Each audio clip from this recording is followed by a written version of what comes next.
Bien, bonjour à tous. Aujourd'hui, nous allons nous intéresser à un cours qui est très important, qui s'appelle la structure des protéines.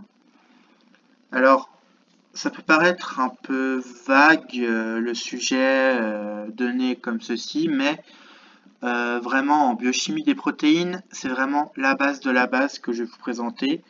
C'est-à-dire que si vous êtes vraiment dans un cursus soit de classe préparatoire filière TB. Ça, c'est le type de cours qu'on peut avoir en première année, même en tout début de première année. Moi, c'était vraiment mes premiers cours de prépa en biochimie. Euh, il faut vraiment que tout ça soit compris, acquis, et que limite vous puissiez être capable de refaire ce cours derrière. C'est ce qui, moi, me permettait de savoir que j'avais bien acquis toutes les notions. Alors, le plan de ce cours est le suivant. Je vais vous faire une mini intro sur les protéines de manière générale pour remettre les choses à plat. Nous allons ensuite parler un peu de ce qui constitue les protéines, c'est-à-dire les acides aminés. Je vais montrer leur structure générale, la liste des 20 acides aminés protéinogènes qui vont nous intéresser. On fera un peu de chimie après, donc on va voir un peu la réactivité chimique des acides aminés en fonction de leur charge. On va pouvoir voir les diagrammes de prépondérance. On verra après la stéréochimie et de la manière dont on peut représenter les acides aminés dans l'espace ou sur un plan. Et on terminera sur ce qui lie les acides aminés entre eux avec les liaisons peptidiques et angles dièdres. Deuxième partie, on changera d'échelle. On partira sur les chaînes polypeptidiques à différentes structures jusqu'à avoir une protéine native ou active.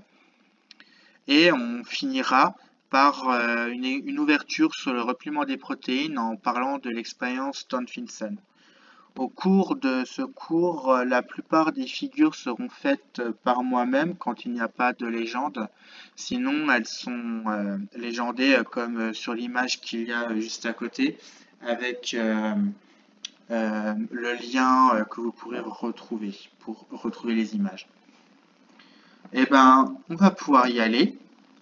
Alors, on va introduire d'abord, il faut avoir conscience que il y a une famille qu'on appelle les biomolécules qui forment en fait l'ensemble des molécules constituant le vivant. Il y a 4 types. On va avoir les glucides, donc c'est tout ce qui va être sucre, donc tous les noms qui vont se finir en ose, hexose, galactose, glucose, fructose, etc. Il y en a énormément. Donc on va les trouver, donc par exemple, au niveau... en fait, on va les trouver, toutes ces familles, on va les trouver un peu partout. Les glucides, par exemple, comme substrat énergétique, qu'on va trouver dans des processus comme la glycolyse, etc. Donc, tout ce qui va concerner le métabolisme énergétique, on va retrouver les glucides. Ça va ce qui va, par exemple, être produit lors de processus photosynthétiques, par exemple. Donc voilà, les glucides, il y en a de tout type et on les retrouve un peu partout. Des glucides dans les structures, au niveau des matrices extracellulaires, etc. On va retrouver les lipides. Donc les lipides, pareil, tout ce qui va être acide gras, saturé, insaturé, etc. Donc ça, on va les trouver par exemple au niveau des membranes. Les phospholipides membranaires constituent la bicouche lipidique des cellules. De beaucoup de cellules en tout cas, qui font aussi partie du métabolisme énergétique. Par exemple, la voie de la bêta-oxydation concerne les lipides, les acides gras. Donc on a les acides gras et on a les acides nucléiques. Donc acides nucléiques, tout ce qui va être ADN, ARN, plasmide, voilà, tout ce qui va être au niveau des noyaux des cellules eucaryotes. Et dans le cytoplasme, enfin plutôt dans le cytosol avec tout ce qui va être ribosome, etc. Et enfin, on a les protides. Les protides, une grande famille que l'on peut ensuite rediviser en 3. On va retrouver les plus petits composants qui sont les acides aminés, qui sont les briques qui vont permettre de fabriquer tout ce qui va être peptides et protéines. Donc les acides aminés sont les monomères, si on considère les protéines comme des polymères, les acides aminés sont les monomères. Mis bout à bout, si on en a plusieurs dizaines, on parle de peptides ou de petites protéines, même si là, conventionnellement, ça peut changer hein, en fonction des endroits, mais bon, retenez acides aminés monomères, peptides, plusieurs dizaines, et plusieurs centaines, on parle de protéines. Il y a des protéines très petites, hein, je pense par exemple au cytochrome C, qu'on va retrouver dans la chaîne respiratoire mitochondriale. Eh bien, c'est une protéine qui fait une centaine d'acides aminés, donc là, on est entre le peptide et la protéine. Voilà, donc c'est des noms que vous pourrez retrouver, il ne faudra pas que ça vous choque en tout cas. Maintenant, où est-ce qu'on trouve les protéines? Et bien là, j'ai mis quelques exemples. Donc les protéines, on peut les classer en 3. Il va y avoir les protéines fibreuses, protéines membranaires et globulaires. Donc fibreuses avec les très longues protéines, très peu solubles, hein, par exemple la kératine, qu'on va retrouver au niveau des ongles, au niveau des cheveux. Le collagène, hein, qui va être un composant des matrices extracellulaires. On va avoir l'élastine qui va aussi être une composante de matrice extracellulaire. J'ai mis ici à droite une image représentant une molécule de kératine. Donc on voit que c'est une molécule très longue qui peut faire des ramifications avec d'autres molécules de kératine. On va avoir une protéine membranaire hein, qui compose 30% du protéome, c'est-à-dire que 30% des protéines produites par une cellule va être des protéines membranaires. Donc c'est des protéines qu'on va trouver au niveau de la bicouche lipidique. Solubilité variable, hein, parce que une protéine membranaire, si elle est intrinsèque ou transmembranaire, eh ben, elle va avoir un domaine enchâssé dans les lipides, donc et elle va avoir une partie hydrophobe. Okay, donc l'exemple, les pompes, les canaux. Donc par exemple là j'ai mis une image d'une ATPase. Alors je me souviens plus si c'est une ATPase ou une ATP synthase. En tout cas voilà, c'est une grosse protéine membranaire. Donc on voit là elle est enchâssée dans sa partie rouge dans la bicouche lipidique. Hein. Donc on va avoir des structures beaucoup plus complexes que les protéines fibreuses, avec vraiment une organisation 3D spécifique. Et enfin, on a les protéines globulaires, donc taille variable, soluble globalement. Donc, par exemple, tout ce qui va être enzymes, hormones, anticorps. Donc là, on est vraiment sur, pareil, des gros types de protéines. Ici, à droite, j'ai mis une image de la protéine G, qui est aussi pas mal connue dans tout ce qui va être... pardon, j'ai dit n'importe quoi, la protéine G c'est pour plus tard. Ça c'est la bêta-galactosidase. Donc voilà, c'est une enzyme. Hein. Tout ce qui finit par ase, globalement c'est une enzyme. L'inverse n'est pas vrai. Voilà, donc on voit la structure globulaire de cette enzyme, de cette protéine globulaire. Voilà à peu près, un peu fait le tour. Donc c'est rapide, hein, c'est pas du tout exhaustif hein, comme liste, hein, c'est vraiment pour avoir une idée. On va pouvoir passer maintenant sur la partie sur les acides aminés. Alors là, ça va être une partie assez longue qui va gagner en complexité, mais elle est tout à fait importante. Alors, globalement, la structure des acides aminés, c'est toujours pareil. C'est-à-dire qu'il va y avoir cette structure que j'ai représentée ici. On va avoir un carbone asymétrique qu'on va noter C-alpha. Donc, un carbone asymétrique, c'est un carbone tétraédrique ou tétravalent qui va être relié à 4 groupements différents, d'où le fait qu'il soit asymétrique, ce qui va lui concéder des propriétés au niveau de la stéréochimie qu'on verra plus tard. Donc, qu'est-ce qu'on a comme groupement? On a un groupement carboné, donc qui en fonction du pH est soit acide carboxylique, soit ion carboxylate. Un groupement azoté, ion ammonium ou groupement amine, soit, on a un hydrogène et on a marqué R en vert une chaîne latérale ou chaîne radicalaire qui, elle, va être variable. Et c'est cette chaîne latérale qui va varier et qui va différencier chaque acide aminé. Mais globalement, on va trouver cette même structure. On va les voir ensemble. Et en fonction de la chaîne latérale, on va pouvoir les classer en 3 groupes. C'est une manière de classer les acides aminés. Donc, je rappelle qu'il y en a 20. Il va y avoir les acides aminés à chaîne apolaire, d'autres à chaîne polaire chargée et d'autres polaires non chargés ou polaires neutres. On va les voir ensemble. Alors d'abord, les acides aminés apolaires au nombre de 8.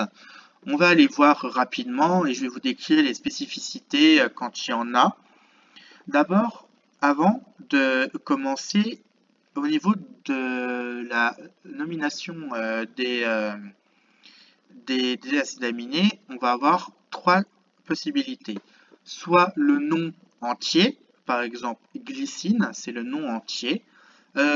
En général, on met une majuscule au nom des acides aminés aussi. C'est en général dans les articles, on le voit souvent comme ça, en tout cas. On va avoir un code à 3 lettres, donc ici G, L, Y, et un code à une lettre, ici G. C'est-à-dire que pour 20 acides aminés, il va y avoir 3 noms possibles, enfin 3 manières de le nommer possibles.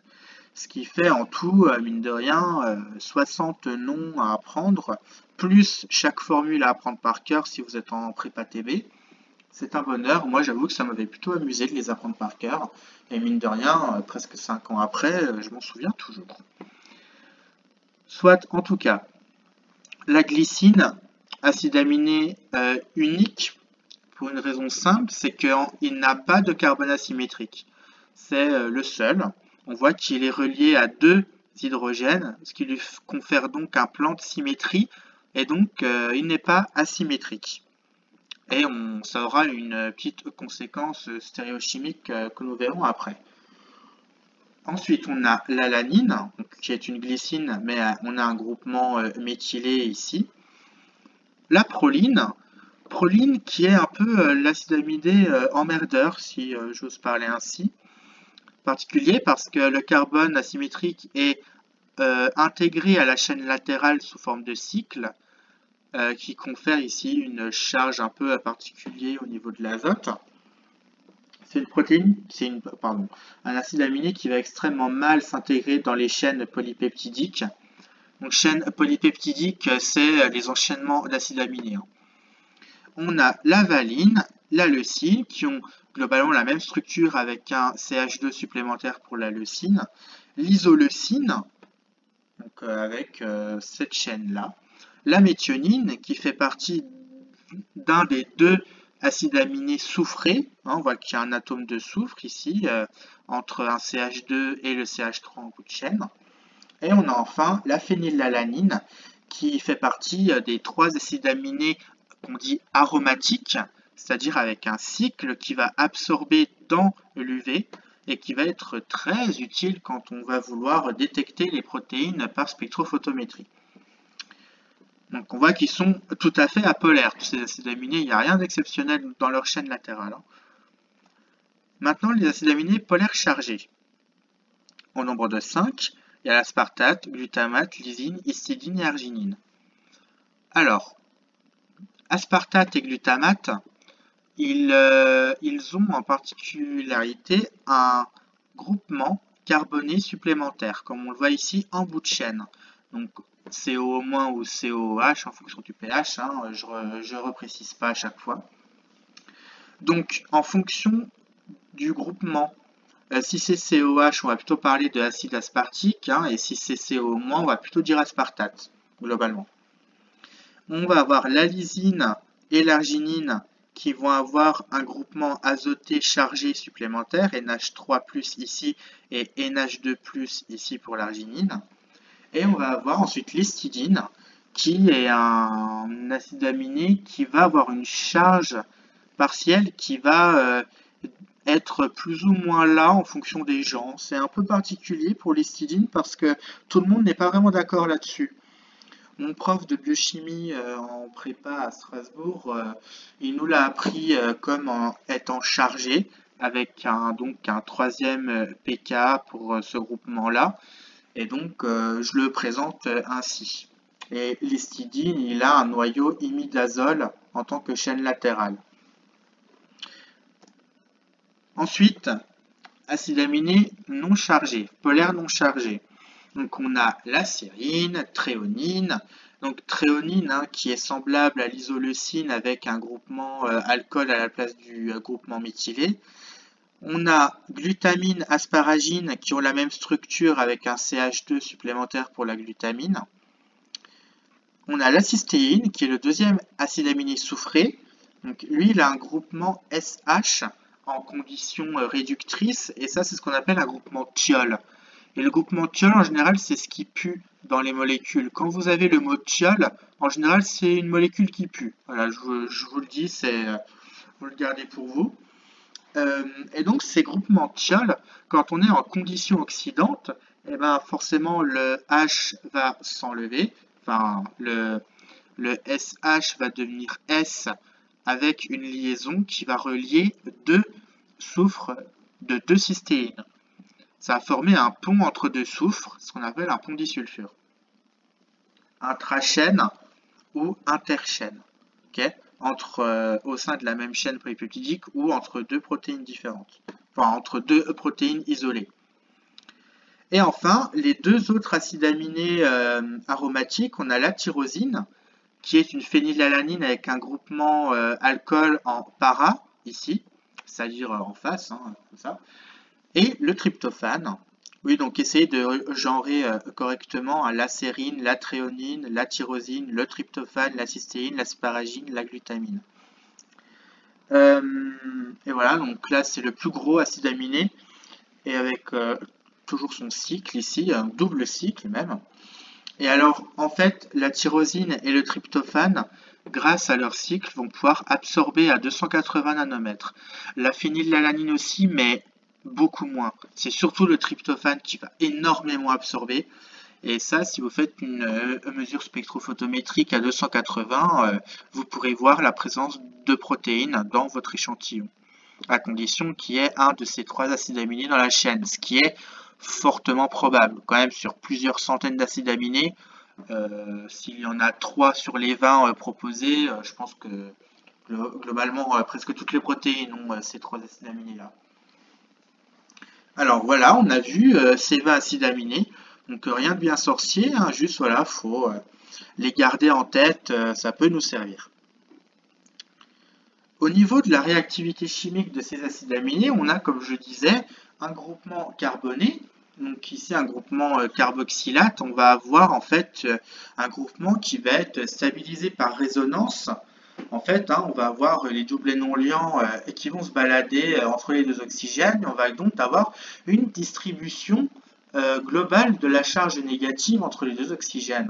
On appelle ça une résonance.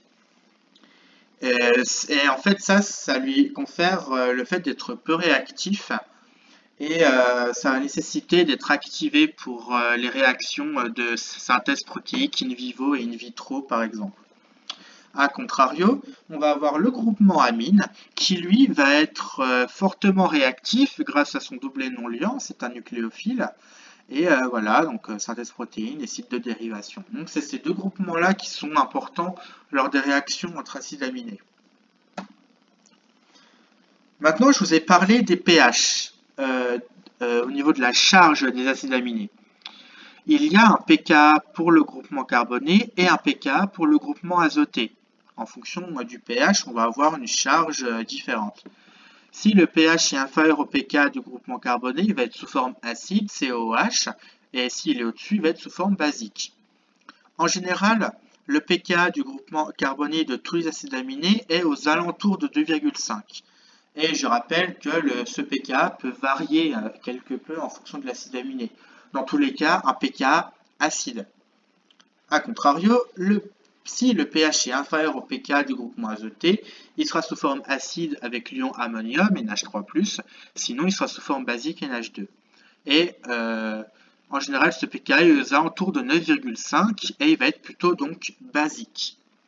Donc, on va avoir une charge plutôt positive au-dessus de 7 et une charge plutôt négative en dessous de 7. Ça va être important à retenir. Et grâce à ça, on va pouvoir suivre la charge de chaque acide aminé en fonction du pH et de ses pKa. Et ça va être différent en fonction de si la chaîne latérale est ionisable ou non, c'est-à-dire si elle est chargée ou non. Donc dans le cas des acides aminés non ionisables, j'ai mis la liste entre parenthèses, vous voyez que ça prend beaucoup moins de temps à les écrire qu'avec le nom entier. Le code à une lettre est très utile, et d'ailleurs on remercie de ne pas avoir 30 acides aminés parce qu'on serait un peu dans la mouise parce qu'il n'y a que 26 lettres.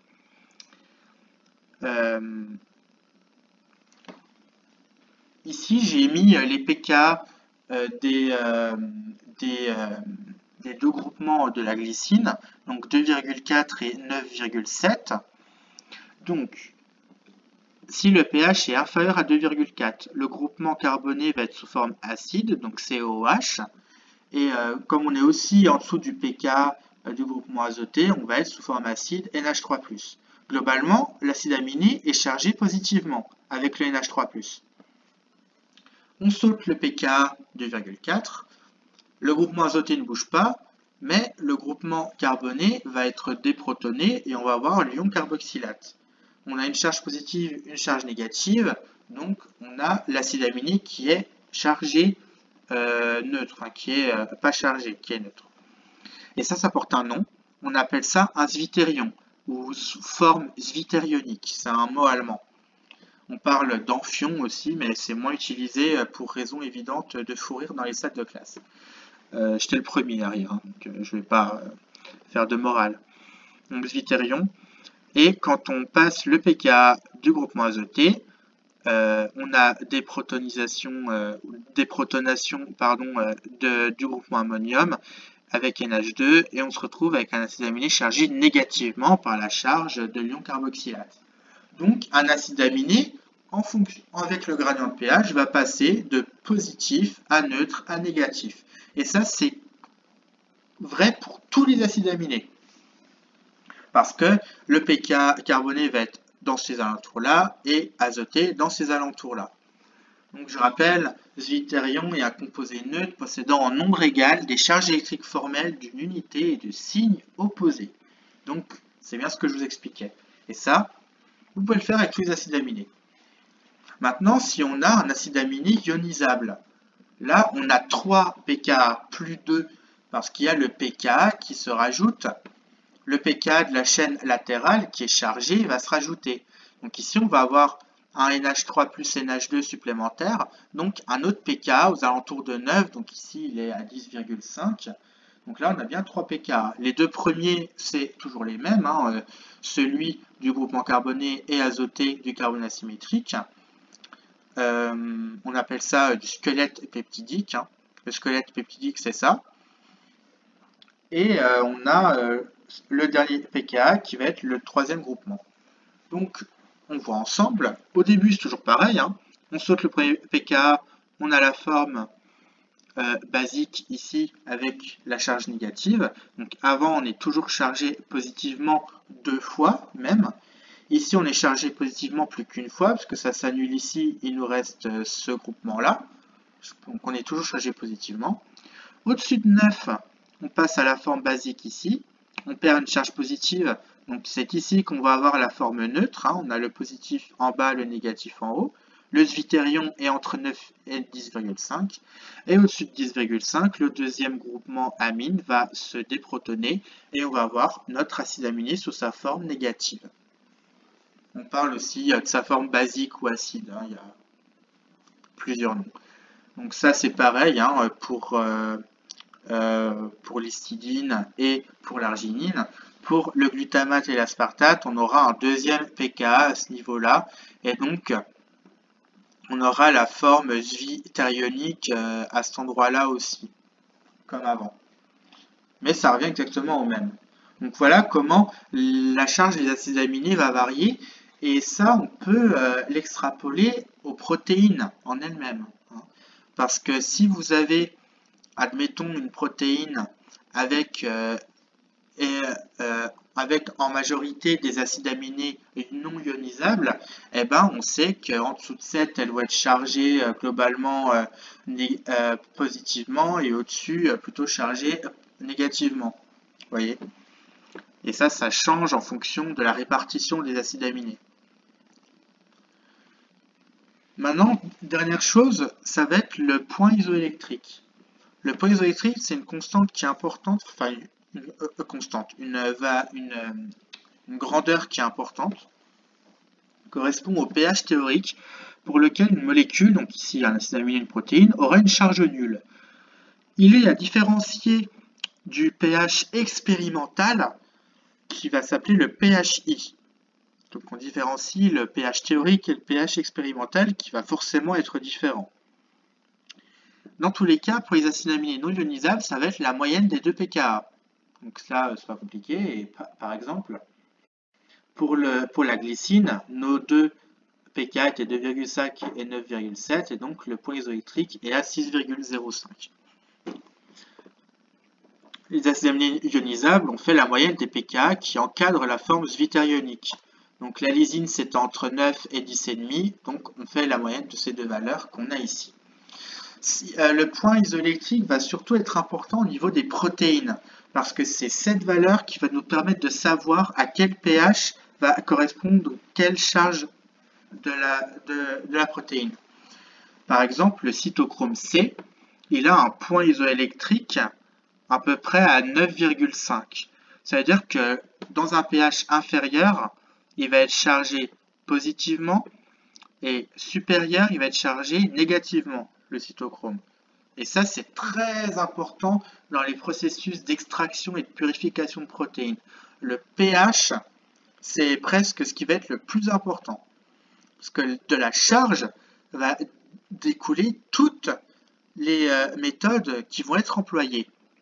Mais ça, on pourra y revenir quand je ferai le cours sur l'extraction et purification de protéines.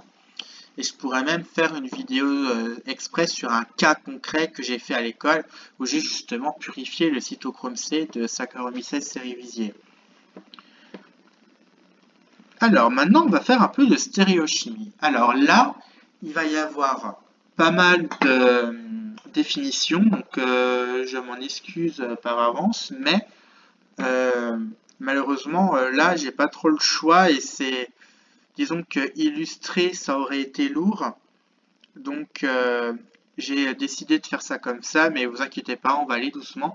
Et si vous avez fait un peu de chimie dans votre vie, ça ne devrait pas trop vous choquer. J'espère pour vous. Sinon, on voit ça. Alors, comme je l'ai dit, la plupart des molécules sont en 3D. Et il existe ce qu'on appelle des stéréoisomères qui, pour une même molécule, va correspondre à une répartition spatiale des atomes qui va être différente. Exemple, vos deux mains sont deux stéréoisomères. Pourquoi?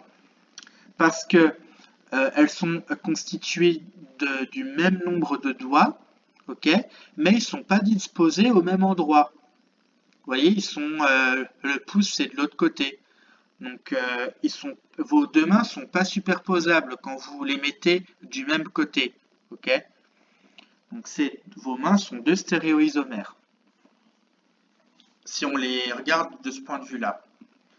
Ensuite, on va parler de la configuration d'une molécule qui va être la disposition spatiale des différents atomes et sans tenir compte de la possibilité de rotation des atomes autour des liaisons. C'est-à-dire qu'on a une liaison, on peut la tourner, ok, et donc les atomes vont avoir une disposition spatiale différente, qui va être tournée d'un certain angle. Et bien, quand on passe d'un stéréoisomère de configuration à un autre, on ne peut pas le faire sans briser les liaisons. Et cela assure une unicité des configurations pour un stéréoisomère donné. Par contre, on peut passer d'une configuration à une autre par libre rotation autour d'une liaison chimique. Ok? Mais là, ce ne sera plus des stéréoisomères de configuration. Mais chaque configuration pourra donner un autre stéréoisomère de chaque côté. Vous voyez? Ça, c'est vraiment des notions importantes. Toute molécule qui ne peut pas être superposée dans son miroir, dans son image dans un miroir, est dite chirale. Donc, une molécule qui a son image dans son miroir, ces deux molécules, on les appelle énantiomères. Et donc, les énantiomères sont des stéréoisomères de configuration, hein, c'est-à-dire que si on veut passer d'un énantiomère à l'autre, on ne peut pas le faire sans briser les liaisons. Donc, je parlais de la glycine. La glycine, c'est une molécule qui va être achirale, parce qu'elle a un plan de symétrie. Et ça, on le verra tout à l'heure. Alors, les propriétés physico-chimiques de deux énantiomères sont identiques, à l'exception du pouvoir rotatoire spécifique qui, évidemment, va être opposé. Hein, le premier, il tourne la lumière vers la droite, il est dextrogire, vers la gauche, il est lévogire. Retenez un droite, dextrogire, droite, DD, ok. L'origine la plus fréquente de la chiralité, c'est un carbone asymétrique. Ok. Donc c'est pour ça que je parle de la glycine, parce que comme elle est reliée à deux hydrogènes, elle a un plan de symétrie et donc elle est superposable avec son image dans un miroir et donc elle est achirale. Alors maintenant on va voir une manière de représenter les acides aminés sur un plan. Donc moi j'ai opté pour la projection de Fischer que j'ai utilisée depuis le début, hein. C'est-à-dire qu'on a la chaîne carbonée la plus longue qui va être verticale et orientée vers l'arrière si on est en 3D, et les radicaux qui vont être horizontaux et orientés vers l'avant du plan, vers nous. Comme s'il nous faisait un gros câlin, comme disait ma prof de physique en deuxième année de prépa. On a le groupement carboné le plus oxydé qui va être tout en haut, c'est le cas du COO-. Et chaque acide aminé va avoir deux énantiomères. Et ça, c'est en fonction de la position du groupement azoté. S'il est à gauche, il va être appelé L. S'il est à droite, il va être appelé D. Donc ici, la leucine, le groupement est à gauche, c'est la L-leucine, à droite, la D-leucine. Et L et D n'ont rien à voir avec dextrogire et lévogire. Hein. Ça, c'est le pouvoir rotatoire, ça n'a rien à voir. Et j'ai marqué, les acides aminés naturels, ils sont de la série L, protéinogènes. Et petit aparté, j'ai deux choses à dire. Premièrement, privilégiez toujours la même projection quand vous travaillez, comme ça au moins vous ne vous embêtez pas à vous refaire un travail de mémoire sur la position des atomes. Donc, moi j'ai choisi Fischer, je garde Fischer. Deuxième chose, vous pouvez remarquer que tous mes acides aminés, je les ai écrits sous forme de zwitterion, avec le NH3+, et le COO-. Je précise que souvent, dans beaucoup de documents sur Internet, même dans les livres spécialisés de biochimie, on va retrouver les acides aminés avec le groupement NH2 et COOH. Moi, je ne supporte plus de voir ça parce que ça veut dire qu'on ne comprend rien au diagramme de prédominance. Parce que si jamais on a le groupement COOH, ça veut dire qu'on est à un pH en dessous de 2,5 en gros. Et donc ça veut dire qu'on a la forme acide du groupement azoté NH3+. Donc vous comprenez qu'on ne peut pas avoir le NH2 en même temps que le COOH. Donc moi je vous le dis, privilégiez la forme zwitterionique des acides aminés parce que dans les cellules on est à pH à 7,2, donc ils sont presque tous sous forme zwitterionique. Pour les acides aminés à chaîne non ionisable en tout cas, qui forment la plupart des acides aminés. Donc ça c'est une mise au point qui est importante je trouve. Voilà. Maintenant, on va passer à la dernière partie sur les acides aminés qui concerne les liaisons peptidiques.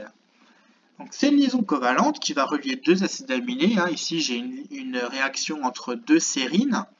Eh bien, on va avoir une réaction entre le carboxylate et le ammonium.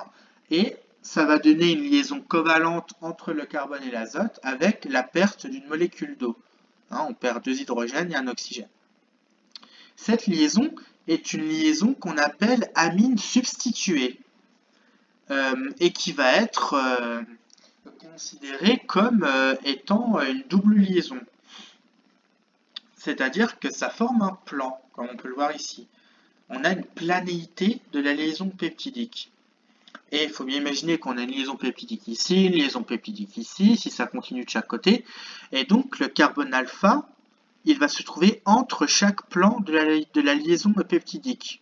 Vous voyez, on a le carbone alpha, liaison peptidique, carbone alpha, liaison peptidique, etc. Retenez bien ça. Donc, la structure du squelette peptidique est considérée comme une succession de plans, de chaque liaison peptidique, dont le carbone alpha serait la charnière. Si on imagine un parallélogramme ici qui formerait le plan de la liaison, eh ben, on aurait une charnière de chaque côté faite par le carbone alpha. Donc ça, on retient.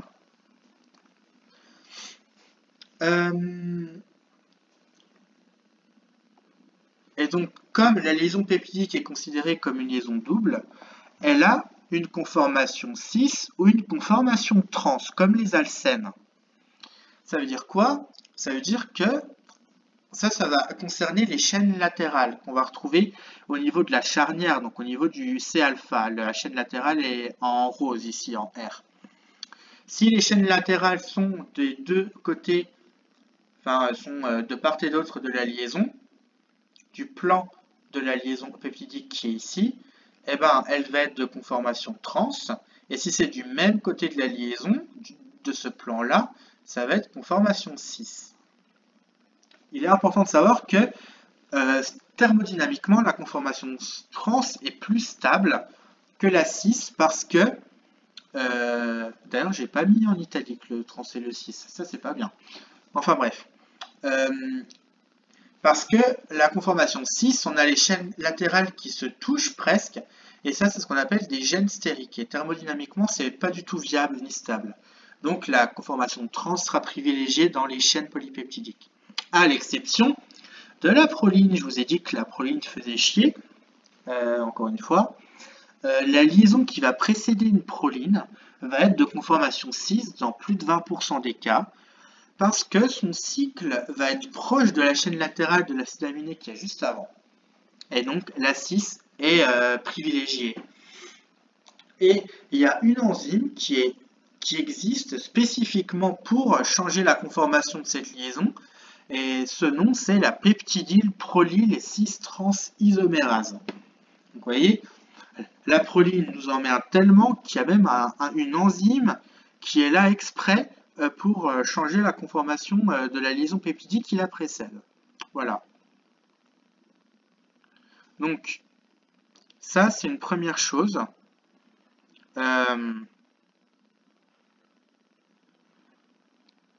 On va retrouver maintenant une notion qui s'appelle angle dièdre. Alors, c'est sûrement la partie la plus complexe. Ici, donc, soyez attentifs. Je vais essayer d'y aller doucement et d'être le plus clair possible. Bien. Un angle dièdre, c'est un angle défini entre deux plans, avec chaque plan qui va être défini par 4 atomes. Alors,